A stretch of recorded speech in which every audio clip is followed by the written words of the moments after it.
नमस्कार दोस्तों, मैं सुरेंद्र सोनवाल आप सभी का चैनल पर स्वागत करता हूं। तो आज दोस्तों अपन देख रहे हैं जो राजस्थान माध्यमिक शिक्षा बोर्ड अजमेर ने अपनी गवर्नमेंट साइट के ऊपर उच्च माध्यमिक परीक्षा 2024 देख रहे होंगे आप। एक प्रश्न पत्र मतलब पेपर डाला हुआ है जो इतिहास का पेपर होगा, कक्षा 12 के लिए है। इसी पैटर्न के ऊपर आपको पेपर देखने को मिलेगा मैंने एग्जाम में भी।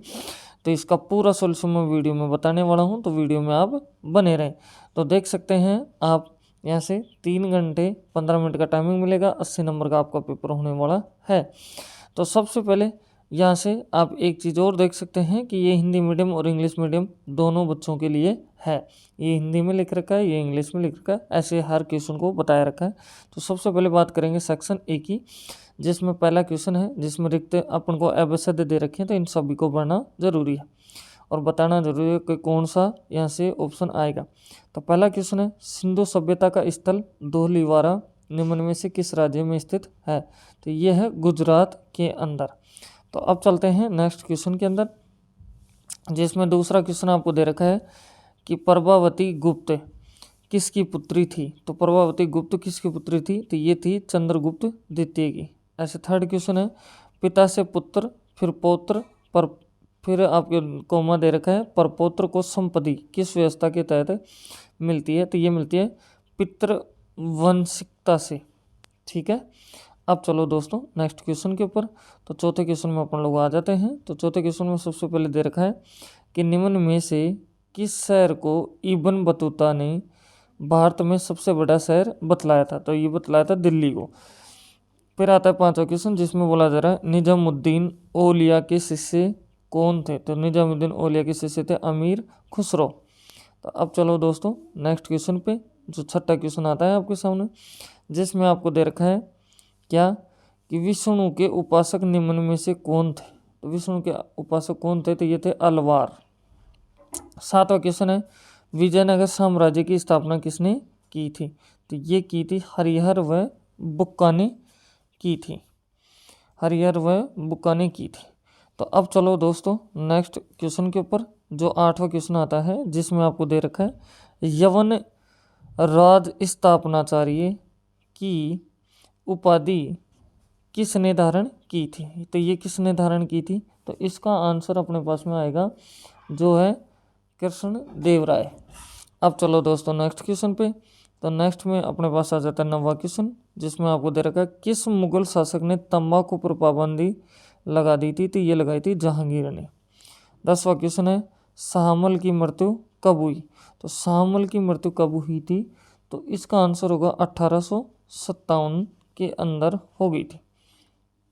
अब चलो दोस्तों ऐसे 11 क्वेश्चन आ जाता है। तो इसमें दे रखा है स्थायी बंदोबस्त का जनक कौन था? स्थायी बंदोबस्त का जनक कौन था? तो इसका आंसर होगा कॉर्नवालिस। ऐसे 12वां क्वेश्चन है, पांचवी रिपोर्ट ब्रिटिश संसद में कब पेश की गई? तो ये संसद में कब पेश की गई थी? तो ये की गई थी 1813 के अंदर। ठीक है। अब चलो दोस्तों यहाँ से नेक्स्ट क्वेश्चन के ऊपर। तो अब 13वें क्वेश्चन पे आ जाते हैं, जिसमें आपको दे रखा है कि प्रथम विश्व युद्ध में अंग्रेजों का साथ देने के कारण गांधी जी को कौन सी उपाधि दी गई? तो ये दी गई थी केसर ए हिंद। अब आ जाता है यहाँ से क्वेश्चन ये, तो भारतीय संविधान किस तिथि को लागू हुआ? तो ये हुआ था 26 जनवरी 1950 को। ठीक है दोस्तों, अब इस तरह से अपना पहला प्रश्न हो जाता है। अब आता है दूसरा प्रश्न, जिसमें अपन को रिक्त स्थान पढ़ना है। तो आप देख सकते हैं। तो पहला क्वेश्चन है, प्रयाग प्रशस्ति की रचना ने की थी? तो ये किसने की थी? तो ये की थी, ये रचना ग्रिड पद्धति में की गई थी, है ना। तो रचना ग्रिड पद्धति आएगा आपका आंसर। इसमें दे रखा है महाभारत की रचना भाषा में की गई है। तो कौन सी भाषा में की गई है? ध्यान से सुनिए, ये संस्कृत भाषा में की गई है। फिर तीसरा क्वेश्चन आ रहा है, मनुस्मृति में प्रकार के विवाहों का उल्लेख किया गया है। तो कितने प्रकार के विवाहों को उल्लेख किया गया? तो ये 8 प्रकार के। फिर श्वेतांबर व दिगंबर का संबंध धर्म से है। तो यह है जैन धर्म से। ठीक है। फिर चलो नेक्स्ट क्वेश्चन के अंदर, जिसमें आपको दे रखा है क्या, 5वें क्वेश्चन में देवी संप्रदायों में देवी की उपासना से पोते गए पत्थरों के रूप में की गई थी। तो ये आएगा सिंदूर से पोते गए पत्थरों की के रूप में की गई थी, है ना, उपासना। फिर आता है छठा क्वेश्चन, जिसमें बोला जा रहा है तालीकोटा का युद्ध सन में लड़ा गया। तो तालीकोटा का युद्ध किस सन में लड़ा गया, ये अपन से पूछा जा रहा है दोस्तों। तो जो तालीकोटा का युद्ध है ये किस सन में लड़ा गया, आप कमेंट बॉक्स में लिखें और मैं आपको बता देता हूँ। तो ये लड़ा गया है 1561 में। किसमें? 1561 में। सातवां क्वेश्चन आता है आइन ए अकबरी के अनुसार भूमि को भागों में बांटा गया है। तो इस भूमि को 4 भागों में बांटा गया है। तो दोस्तों चैनल पर अगर फर्स्ट टाइम में विजिट करें, चैनल को सब्सक्राइब करें, बेल आइकन प्रेस करें और अपने दोस्तों के पास शेयर भी करें। कैसी क्लास लग रही है कमेंट बॉक्स में लिखिए भी। और मैंने बाकी सभी विषयों के पेपर अपलोड कर दिए हैं, अगर आपने नहीं देखा है तो उनको भी जा कर के देख सकते हैं, पूरे सॉल्यूशन के साथ मैंने अपलोड किया। अब आता है तीसरा क्वेश्चन। तीसरे क्वेश्चन में बोला जा रहा है अति लघु उत्तरात्मक प्रश्न और निम्न प्रश्नों के उत्तर एक शब्द या एक पंक्ति में दीजिए। लिखा हुआ था एक शब्द में देना है, तो ध्यान से सुनते रहे, मैं सभी का आंसर बताने वाला हूँ। तो सबसे पहले बोला जा रहा है हड़प्पा सभ्यता में गलियों व सड़कों को किस पद्धति से बनाया गया है। तो ये बनाया गया आपका किससे? ग्रिड पद्धति से। ठीक है, किससे? ग्रिड पद्धति से। इसमें दर का अर्थशास्त्र से हमें किस विषय की जानकारी मिलती है। तो अर्थशास्त्र से हमें किस विषय की जानकारी मिलती है? तो मिलती है सैनिक व प्रशासनिक संगठन की जानकारी मिलती है।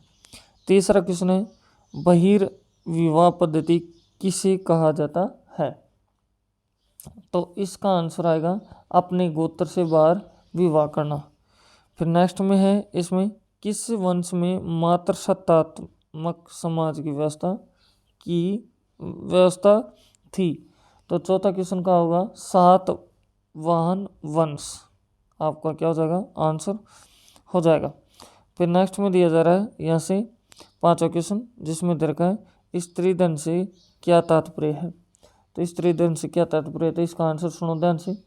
विवाह के समय मिले उपहार में महिलाओं का हक माना जाता है, जिसे स्त्री धन कहते हैं। फिर इस क्वेश्चन में है इब्न बतूता के श्रुत लेखों को लिखने के लिए किसे नियुक्त किया गया था। तो ये नियुक्त किया गया था इब्न जुजाई को। फिर सातवां क्वेश्चन आता है वली शब्द से क्या तात्पर्य है। तो वली शब्द से क्या तात्पर्य है, तो वली शब्द से तात्पर्य है ईश्वर का मित्र। आठवां क्वेश्चन है, तो आठवें क्वेश्चन में दे रखा है विजयनगर साम्राज्य में अमरनायक कौन होते थे। तो अमरनायक हुआ करते थे सैनिक कमांडर। कौन? सैनिक कमांडर। अब आता है दोस्तों नौवां क्वेश्चन, जिसमें दे रखा है किस आंदोलन के दौरान स्वतंत्र सरकारों की स्थापना की गई थी। तो किस आंदोलन के दौरान की गई थी, तो ये की गई थी भारत छोड़ो आंदोलन। भारत छोड़ो आंदोलन में की गई थी। तो फिर नेक्स्ट में आता है संविधान सभा के समक्ष उद्देश्य प्रस्ताव कब प्रस्तुत किया गया। तो ये किया गया था 13 दिसंबर 1946 को। कब? 13 दिसंबर 1946 को। अब आता है दोस्तों सेक्शन बी, जिसमें 50 शब्द के अंदर आपको आंसर देना है सभी प्रश्नों का। चौथे क्वेश्चन में अपन को दे रखा है, देख सकते हैं आप यहाँ से, कि स्तूप क्यों बनाए जाते थे। तो दोस्तों ये बुक के क्वेश्चन है, बहुत इजी क्वेश्चन है, आप देख लीजिए सेम पैटर्न पे क्वेश्चन आएंगे और यही क्वेश्चन आपको वहाँ ही देखने को मिलेंगे ऐसे। तो पांचवा क्वेश्चन है त्रिपिटक क्या है, इसके नाम लिखिए। ऐसे छठा क्वेश्चन आ रहा है कुल कितनी बौद्ध संगीतियाँ आयोजित की गई। सातवां क्वेश्चन में भारत में आने वाले किन्हीं 3 यात्रियों के नाम लिखिए। आठवां क्वेश्चन है ताराबाद किसे कहा जाता था। तो इसका जवाब आपको देना है। अब चलते हैं 9वें क्वेश्चन में, जिसमें 9वें में दे रखा है विजयनगर साम्राज्य में महानवमी डिब्बा क्या था। ये जवाब देना है आपको। सभी क्वेश्चन आपके 2-2 नंबर के हैं।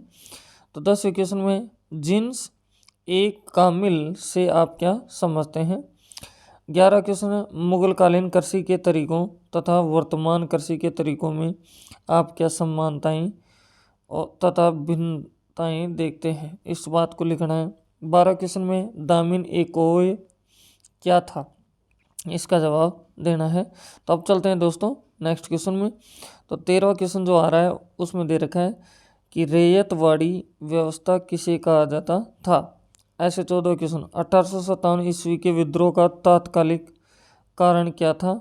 और 15 क्वेश्चन में गांधी जी ने 1922 ईस्वी में असहयोग आंदोलन वापस क्यों लिया। तो सभी क्वेश्चन 2 नंबर के थे दोस्तों। अब आता है सेक्शन सी, जिसमें क्वेश्चन आएंगे आपके 3 नंबर के, और जो भी क्वेश्चन का जवाब देना होगा ये 100 शब्दों में आपको देना रहेगा, देख सकते हैं, और 3-3 नंबर के ये हैं। तो 16 क्वेश्चन आ रहा है। और दूसरी बात, आपको इसमें एक ही प्रश्न के अथवा में भी दूसरा दिया रहेगा, तो दोनों में से आप कोई भी कर सकते हैं, चाहे तो ऊपर वाला करें चाहे नीचे वाला, जो आपको आता है उनमें से बेस्ट आता है एक आप करते हैं। तो 16 क्वेश्चन में क्या है, मौर्य समाज के प्रशासन की विशेषताओं का वर्णन कीजिए। या फिर आप ये नहीं तो ये कर सकते हैं, सुदर्शन झील पर एक टिप्पणी लिखिए। ऐसे ही अपने पास में आता है क्या 17 क्वेश्चन। तो 17 क्वेश्चन में क्या है दोस्तों, मीराबाई के विषय में आप क्या जानते हैं, संक्षेप में वर्णन कीजिए। ठीक है, ये नहीं आ रहा था आप ये कर सकते हैं। कर्नाटक की वीर शैव परंपरा का संक्षेप में वर्णन कीजिए। ऐसा 18वां क्वेश्चन, यह गिलास फल एक दिन हमारे ही मुंह में आकर गिरेगा। डलहौजी की इस टिप्पणी को विस्तार से समझाओ। ये टिप्पणी डलहौजी ने की थी, तो इसको आपको बताना। अगर ये नहीं आ रहा था आप ये भी कर सकते हैं क्या, 1857 के विद्रोह की असफलताओं के कारण का उल्लेख ये भी आप लिख सकते हैं।